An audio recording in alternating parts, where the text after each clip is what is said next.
What's up, y'all? It's your boy eBay. Fight predictions in the building, and this is your Ciryl Gane versus Tai Tuivasa breakdown. I know I usually release the full card predictions on Sundays, but I'm gonna switch it up a little bit because of my schedule and stuff like that. I'll get it out on Monday though. But yeah, man, great fucking fight. I love this fight. It's a good main event fight, and I think it's hard to say like there's layups for certain people. There are easy shots to be made, easy fights, I would say, in the UFC. But stylistically, this is a very, very easy fight for Ciryl. I just don't see how Ciryl loses this fight. Even though that Tai is technically a top 5 fighter in the world, this just seems like, stylistically, this just checks every, like, checkpoint for Ciryl Gane to win. I mean, he's a better grappler. He's the better striker.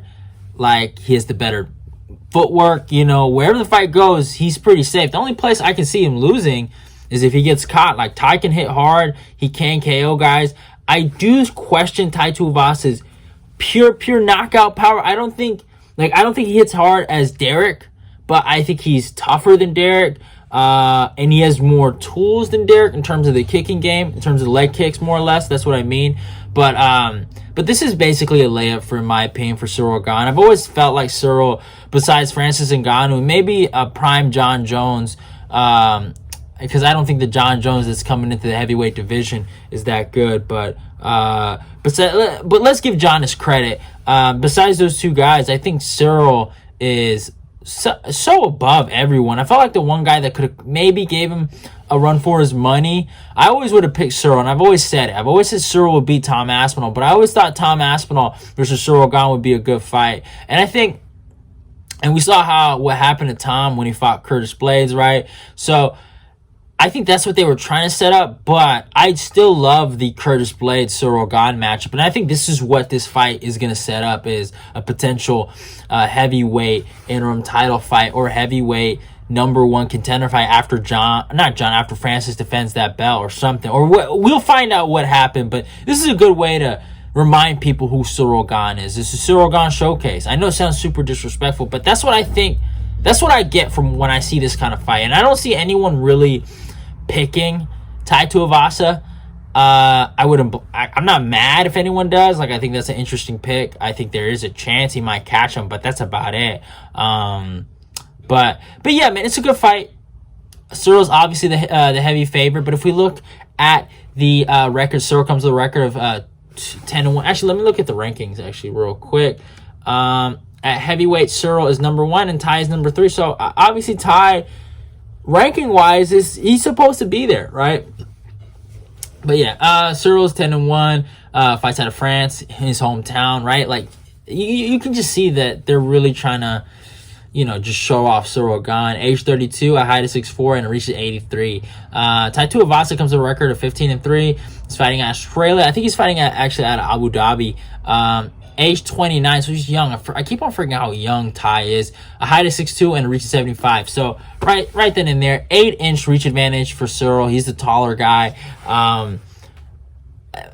Physically, you see how Ciryl is built.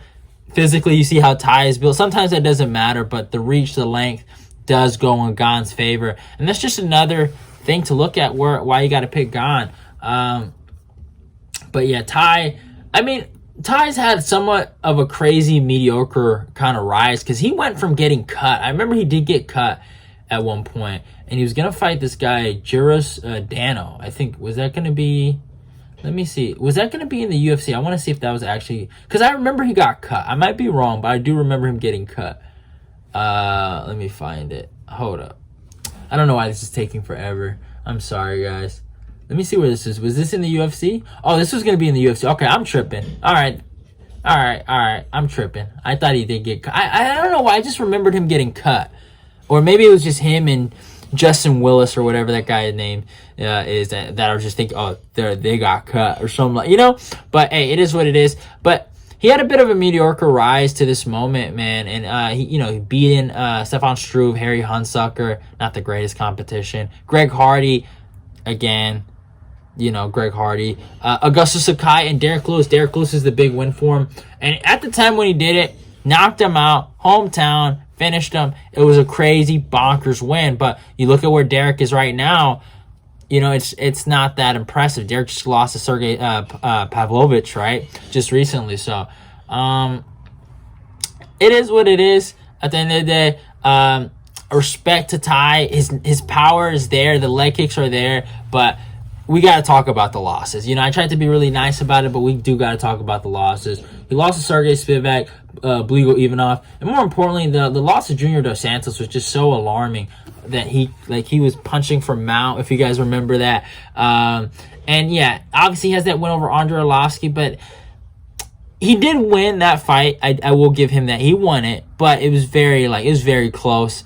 And if Andre just if he didn't get dropped, basically, he probably would have won that fight. As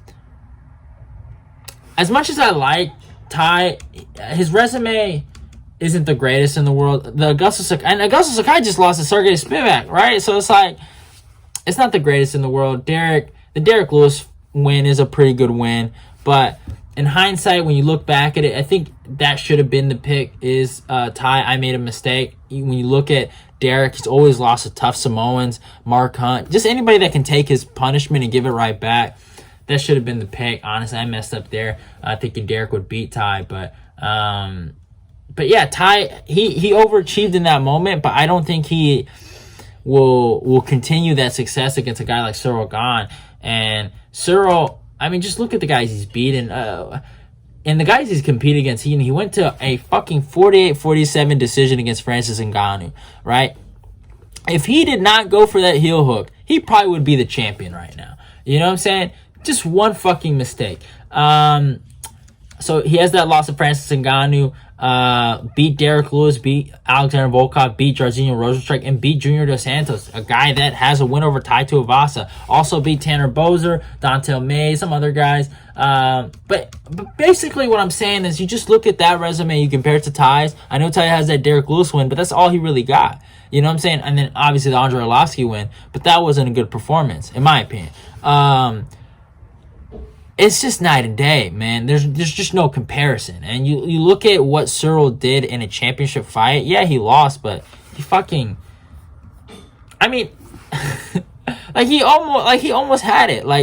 You know, it was a boring fight, don't get it twisted, but it was very competitive, right? So by no means, and there's no shame in losing to a guy like Francis, and to not get knocked out, you know what I'm saying? That's something to be proud of.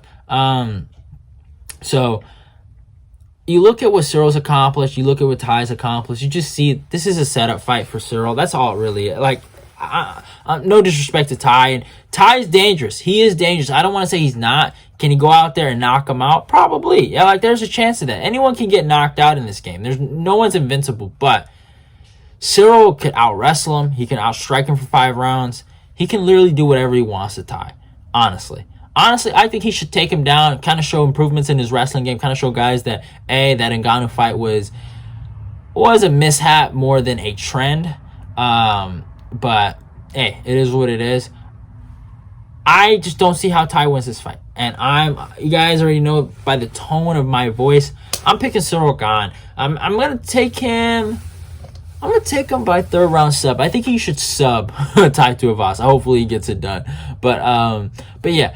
I just think, I know he's going to be really working on his wrestling. I know that. I know Fernando Lopez has said he wants Ciryl to work on his wrestling. And I think, where is the better place to showcase that wrestling against Tai? But the problem with Ciryl, my only issue with Ciryl, and I think Ciryl has the potential to be like an all-time great heavyweight. Real talk. Like, he has that potential. But my only issue with him is the heel hook fascination. I don't get what his issue is with fucking going for heel hooks. He's shown it in his career. He actually got a heel hook in his UFC career. He has more submissions wins than I think TKO finishes or knockouts.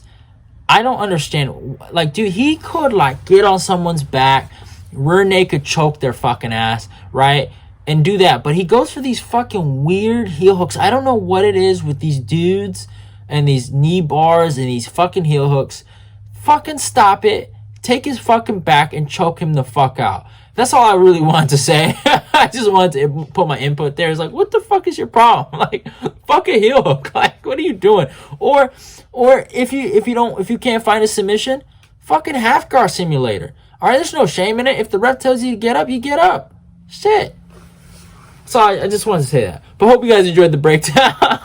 Love y'all and goodbye. Go follow me on my Twitter and my Instagram. All those links will be down below in the description box. Love y'all and goodbye. Ciryl Gane, however the fuck he wants it, basically. Tai, may God be with you. Enjoy France, though. Hope you guys enjoyed the show. Love y'all and goodbye.